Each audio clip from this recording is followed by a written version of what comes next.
So we are discussing to what extent IT is playing a role in the mind share of IT companies in India particularly. So I would start from a point where I would split the companies into product and services company. To what extent it is playing a role, particularly from the company that I represent. So we'll try to assess the situation considering the base, that where are we at the moment, what are we going to do. From there, where do we aspire to go? So that distance will be the measure of the innovation. That this is where we are and this is where we would want to go. And to what extent that innovation demands IP protection. And without IP protection, what could be the fallout of absence of a good mind share of IP in the innovative ventures of the companies. So for us to identify where are we heading, I think it is important that we look at what is the reason that is driving us, what are the undercurrents, where are we towards. So the things that drive us, look at our existing situation, what we do is intellect driven and not innovation driven. So being a services company, we are, most of the work, most of the money that we make comes from intellect of individuals who know certain technologies. And an instruction from a client and they are supposed to execute in the way the client wants us to. So data does require you to put in your own thoughts in a way to change the whole model itself. What it all requires is that you execute what you have committed to. So that is the one kind of a position that we are at. Where we aspire to be is we use what we create for clients. It is not all the time passed on to the clients. The IP should be retained and it should be used, because as we move on, it should not be so that we are unless people addition happening in the company, we will not have revenue going in. We should have non-linearity playing an important role, where we make money out of headcounts addition, but should also be able to reuse what we have developed. So that is the kind of an aspiration. The drivers that is pushing us, or for that matter any company in the services domain, are market driven, are client driven, and are also the kind of operations that we do. And those operations also need to be evolving along the kind of things that we are delivering. The work we do is usually limited to integration, testing, application development, etc. And for all these kind of a work, we may not require a real IP component. We can simply get an instruction from the client and kind of deliver what is expected. Market is very bullish. We have so much of competition where productized solutions are coming into picture and they are being leveraged by the competition. That is giving them an edge of reality, which we also need to leverage and not remain focused on people-oriented company. Business models are changing, different kind of technologies that the way the business was being conducted are coming into picture. It's people-oriented offering that we always had, which needs to kind of migrate to a new kind of a business model. From operations side, the revenues, unless we see revenue flowing in from a variety of sources, I think operations will get a hit. So that is another important factor why there is a need to innovate. There is a need to innovate and to transform the competencies that we have developed over a period of time into a real frameworks. So that is I think the most important that we see at the moment. Delivery model is changing. We see flex kind of a delivery models coming into picture. We see SaaS kind of a delivery model coming into picture, which wasn't there before. Unless you really fine tune to the changing business requirement, you'll be kind of struggling with the numbers. You can at level you can optimize up to a certain degree. Operational excellence is always limited. Hence you need a different kind of an approach, and that calls for innovation. Clients need innovative solution within their own industries. So we need to understand the client industry that we are serving to. Those clients need a different kind of a solution. They want to be at the front end of offerings that they are making. unless we understand what client industry is towards, we'll not be able to really be in the industry. So that also is calls for a very, very strong need for innovation. Price is another big area where I think 5-7 years back we used to have input based pricing, that we'll spend X amount of hours and we'll get Y amount of dollars. Then it evolved to next level where it was output based, that doesn't matter what you spend as an input, I need this to be the result. That was a kind of output based pricing models. And now like outcome, we don't care what was the input, how much was what was the output. The outcome should be this, the business impact, my top line and bottom line should see a change. That kind of engagement clients are demanding, and that cannot happen unless you really innovate. So innovation is very much needed. It is just there. The need is very urgent. The need is very strong. The quality of matter is really needs to be seen. Okay, so innovation we may want. It looks like a buzzword. Everybody is talking about innovation.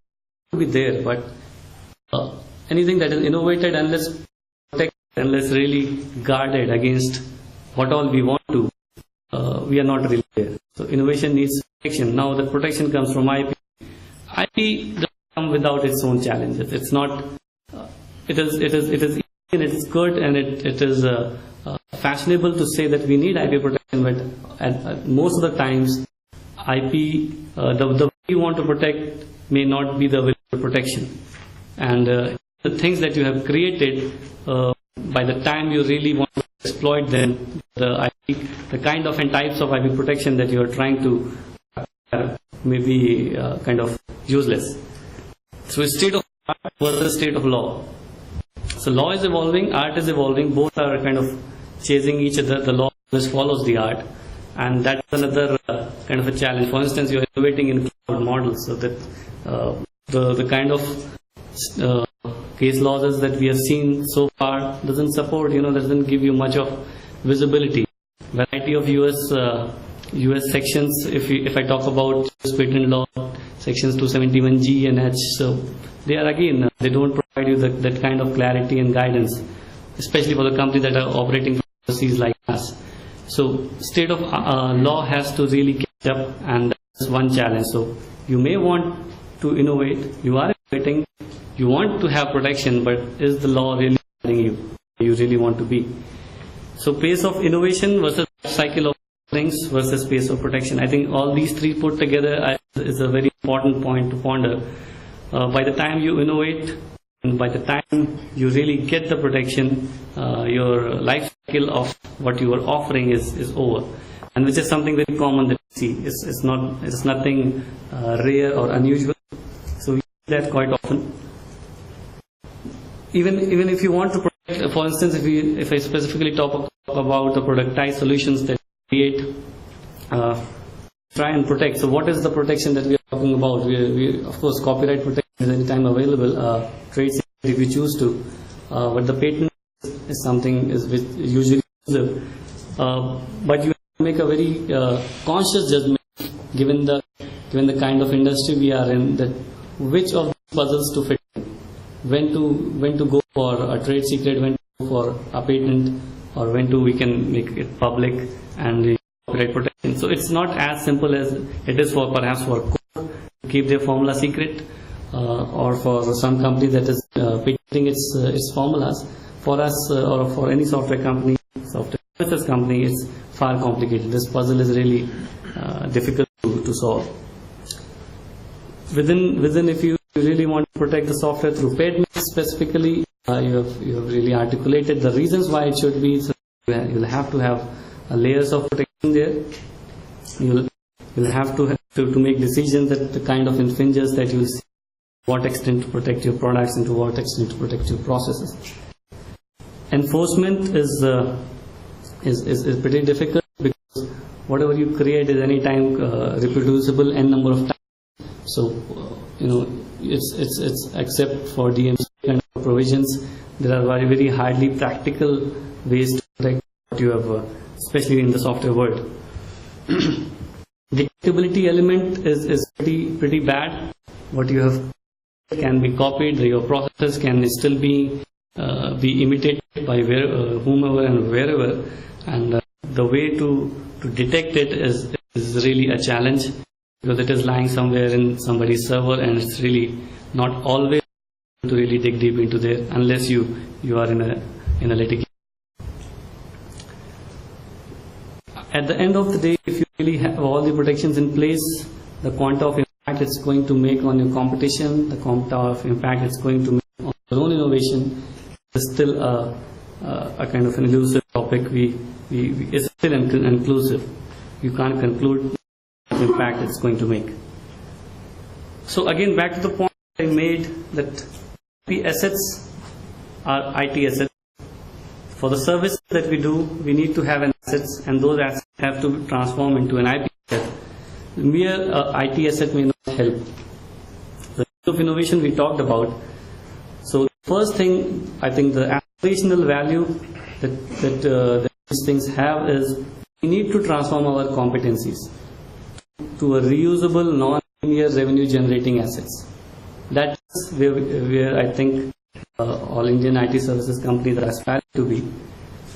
The steps are few but complicated. We need to identify wide gaps and requirements of clients in their own business domain. We need to dig into, for instance, if you are serving a retail customer, let's say Walmart, so they have their own change. The retail industry is changing fast. The customers' demand are changing like anything. We are not into the retail industry per se, but we have to be on top of and understand what are the wide gaps, what are the problems that they are facing, what are the changes that we should bring in services, and those services needs to be transformed into usable non-linear revenue generating assets. Next level has to be to invest in create innovative and usable assets or solutions, accelerators, whatever term we may choose to put. And we have to use these assets to provide service. So these are not all the time. These are not the assets to be licensed out. They are not the assets to be sold out. They are to be used for providing service. So that's in a way is a paradigm shift where we were and where we are kind of moving towards. So from cost and delivery excellence, which every company aspired to be, where we were struggling with Six Sigma processes, lean models. From there we are moving towards non-linearity, multi-tenant kind of delivery systems. We used to have a dedicated client service spaces before. Now we are moving towards a multi-tenanted system where we can give them a very fast time. So that is a paradigm shift where customers are demanding very, very fast. I mean, as compared to 3-4 years back, where a couple of years were a norm, but today it's a couple of months that people are demanding. The last kind of a slide that we are discussing here, that to what extent, unless your IT assets are converted into IT asset, what could be the problems that we have seen, and if it is not done, what is the impact going to make? So that's how you solve the puzzle, which IP form you choose reflect what you have innovated. That all said and done, when we finally have the asset or we don't have the asset, what's the impact it's going to make? The first that will happen is that creation without protection will be immediately imitated, because here we are discussing a different kind of delivery. It doesn't require much of reverse engineering for really find out that what is a new kind of IT asset that you are using here. So that imitation is very much probable now. Adoption is very much probable now. The customers are demanding differentiated services, and if you don't have sufficient IP protection, the customers in industry may have a different set of demands that you have for that. You have created an IT asset, converted to IP asset, and then it is not protected, then the impact it's going to make on the customer side also will be as well. So I think it's very important that the differentiation that we are are offering to the customers should come from the services, should also come from the IP protection. So unless we protected what we have created, customers are also exposed. So that is something that is very vital. Revenues, no IP protection, for sure the revenue will take a dip. Non-linear revenue we talked about, I think it's again another buzzword with outcome-based pricing, a kind of a talk of town. Unless we assure for ourselves a non-revenue model, I think it's going to be difficult times for everybody. Exclusive offerings add to customer comfort and provide strong sales pitch. So if you have your IP, your asset protected, and you are pitching it to the client and telling and confirming that what you are being offered is exclusive, so that adds to the customer comfort, that adds to very fast improving customer relationships, and that is very important and a very important driver. So that driver is making companies innovate. And of course, we being a global company, rather every company at the moment, in these times have to compete globally. Whether you have your customer base in all the global locations or not, still you have competition from pouring in from all over the globe. So that competition you can withstand if there is a adequate IP protection to what you have created. And in the worst case, as last stop, in any problem, in the event of a dispute, that IP protection offers as a bargaining chip that you can use to defend yourself, you can use to defend your customers. So I think all put together, the kind of drivers that we see, the kind of industry that we are in, the kind of various clients-driven, regulatory environment-driven, market-driven forces, and plus our internal aspirations. All put together, I think it's very important that innovation remains at the center stage, and innovation at the center stage, absence of IP protection to that innovation will of course put you back where you started from. Thank you.